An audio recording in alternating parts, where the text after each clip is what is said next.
Hello everyone. I thought to discuss with you regarding the management theories. So I thought to discuss with you historical management theories as well as in future videos I'm expecting to discuss with you modern management theories also. So these discussions may enhance your knowledge regarding the management. So this is another set of videos. So I'm expecting to release this video week by week. So I think you will interactively watch this video and enhance your knowledge regarding the management. So today I'm going to discuss with you classical management theory. This is actually a comprehensive overview of traditional management approaches. This is one of the traditional management approach. So in introduction, you can see classical management theory emerged in the late 19th and early 20th century. So this concept came into the account during the 19th and 20th centuries. In focus on efficiency, formal structures, and clear hierarchies. So this is the concept basically start to discuss about the efficiencies, then the formal structures and the hierarchical structures.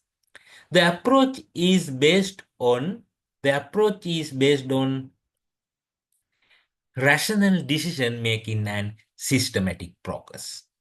So again, I am going to little bit discuss about the introduction. This is actually invented into the world late 19th and early 20th century. So after that classical management theories, people in the world start to discuss about the efficiency of the manufacturing activities. Then people start to discuss about the formal structures and hierarchically structured and all after these classical management theories. So this approach is based on rational decision making and systematic processes. So we'll discuss furthermore. There are some key principles. Now you can see the key principles on screen. According to the classical management, clearly define hierarchy and division of labor. So in classical management, that hierarchical structure and division of labor related things, invention into the manufacturing, invention into the management field. Then specialization on task for efficiency.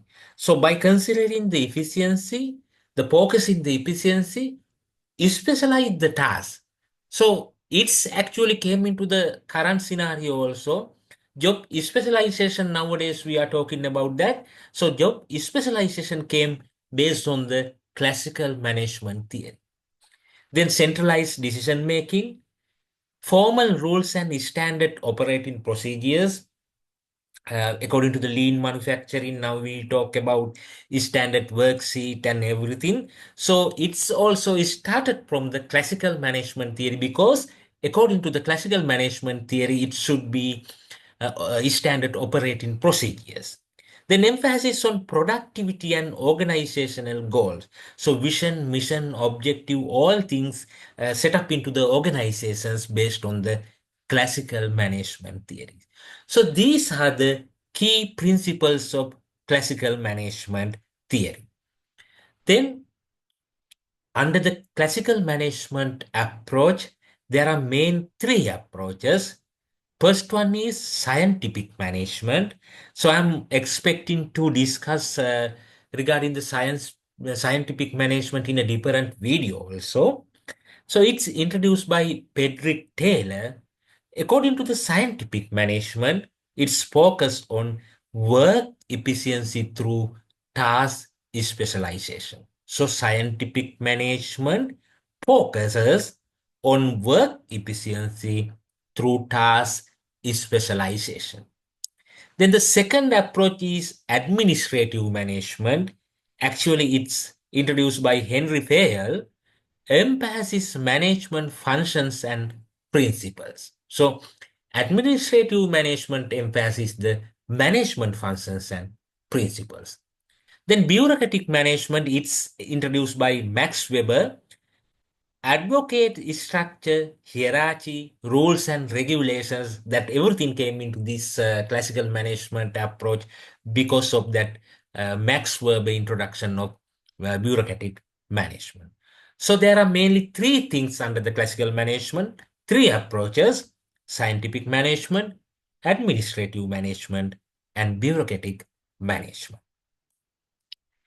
When we little bit focus about the Pedrick Taylor scientific management, it focuses on increasing productivity through work standardization, uses time and motion studies to optimize job performance. So actually, the industrial engineering and all things came from this approach. Advocates training worker for efficiency, encourage performance-based incentives. So according to the scientific management, mostly it focuses to improve the efficiencies and productivity. So how they plan to increase the productivity? Through the work standardization.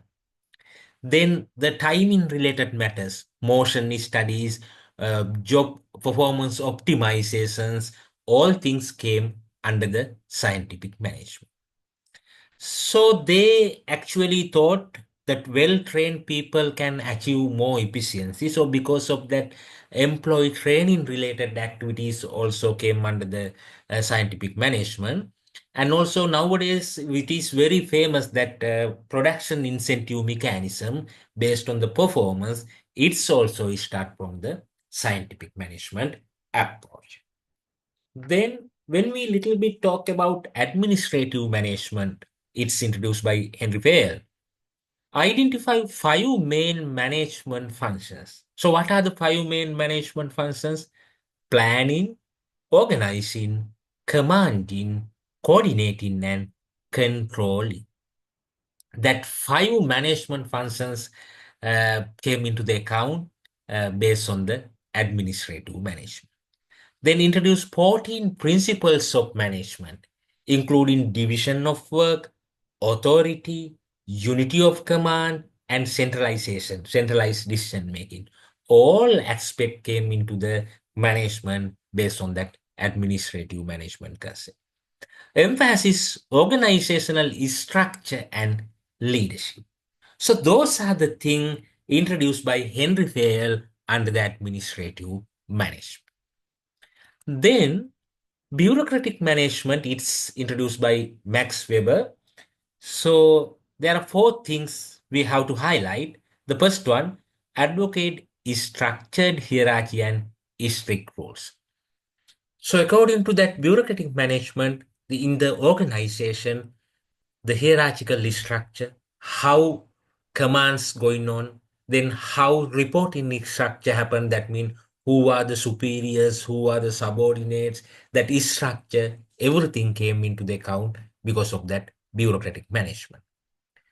Promotes merit-based promotions and job security, encourage clear job roles and responsibilities. Nowadays, most of us discuss about the job descriptions.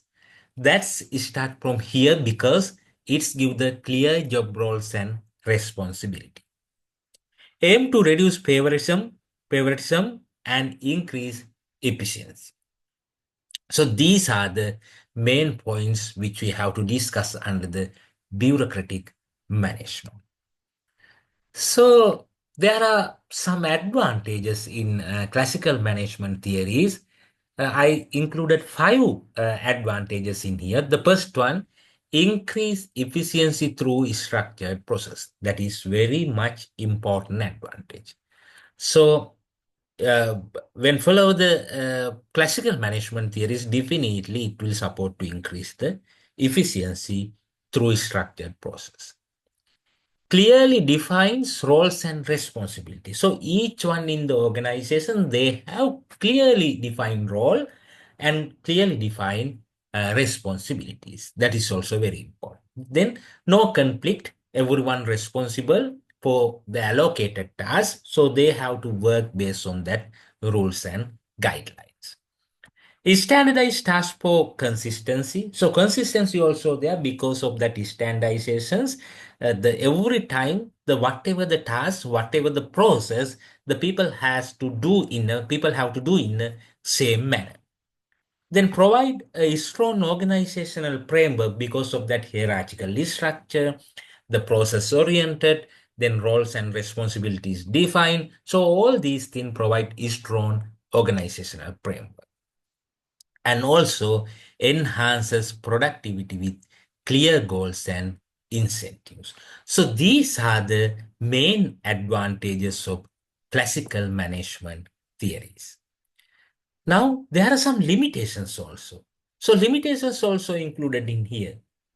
The first limitation is ignore human and psychological factors.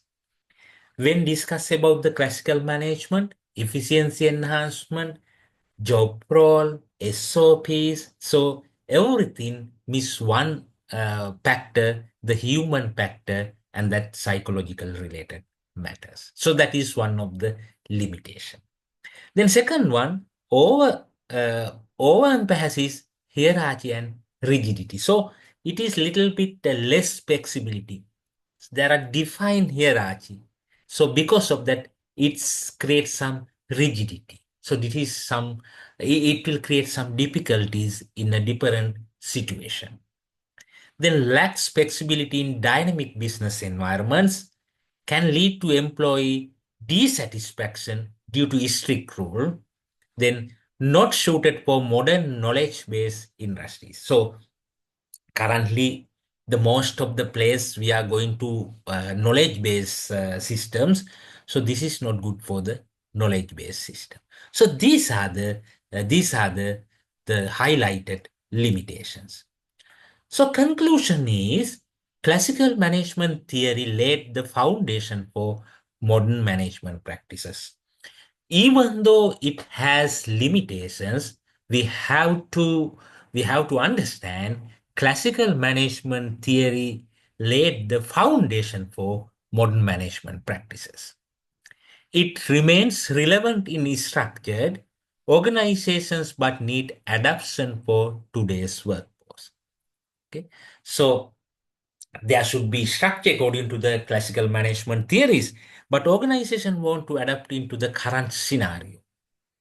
Then balancing efficiency with employee well-being is key to sustainable success. So if organization want sustainability, efficiency is one thing, but organization want to work for employee well-being also. So before end of this discussion, I would like to go to the first slide also. Then we'll give the very quick recap. Today we are discussing about the classical management theory. So under the classical management theory introduction, actually it came to the account 19th and 20th centuries. It focused the efficiency, formally structured and clear hierarchies. The approach is based on rational decision making and systematic process. Then there are 5 key principles. Now you can see on the screen clearly defined hierarchy and division of labor, specialization of tasks for efficiency, centralized decision making, formal rules and standard operating procedures, emphasis on productivity and organizational goals. Then under the classical management theory, there are main 3 approaches. First one is scientific management. It introduced Frederick Taylor, focuses on work efficiency through task specialization. The second one, administrative management, introduced by Henry Fayol, emphasizes management functions and principles. Third one, bureaucratic management, it's introduced by Max Weber, advocate structured hierarchy, rules and regulations. Under the scientific management introduced by Patrick Taylor, focus on increasing productivity through work standardization, uses time and motion studies to optimize job performance, advocate training workers for efficiency, encourage performance-based incentives. So under the administrative management, identify five main management functions: planning, organizing, commanding, controlling, and coordinating. Introduce 14 principles of management. It's included division of work, authority, unity of command, and centralization. Finally, emphasis organizational structure and leadership. Then when coming to the bureaucratic management introduced by Max Weber, advocates structured hierarchy and strict rules, promotes merit-based promotions and job security, encourages clear job roles and responsibilities, aims to reduce favoritism and increase efficiency. These are the advantages. These are not the only advantages. This is important five advantages. Increase efficiency through structured process, clearly define roles and responsibilities, provide a strong organizational framework, standardize task for consistency, and enhances productivity with clear goals and incentives. And also there are some limitations. Ignore human and psychological factors, overemphasis hierarchy and rigidity, lacks flexibility in dynamic business environments, can lead to employee dissatisfaction due to strict rules, not suited for modern knowledge-based industries. So conclusion, classical management theory laid the foundation for modern management theory. So because of that, we can't we can't ignore the classical management theory because it's create the foundation for modern management. So it remains relevant, structured organization, but need adaptation for today's workforce. So this is very important thing. Based on the classical management structure, the organization can little bit change based on today's requirement. So it will support organization for the sustainability.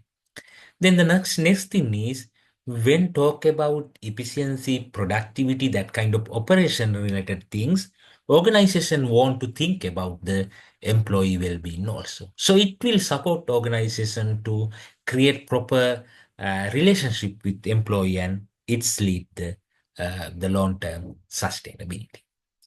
So I just think you may have some rough idea about classical management theory. As I told you in a starting time, I'm expecting to discuss with you in future so many management theories. So my expectation is enhance your knowledge. We'll meet soon future. Thank you very much.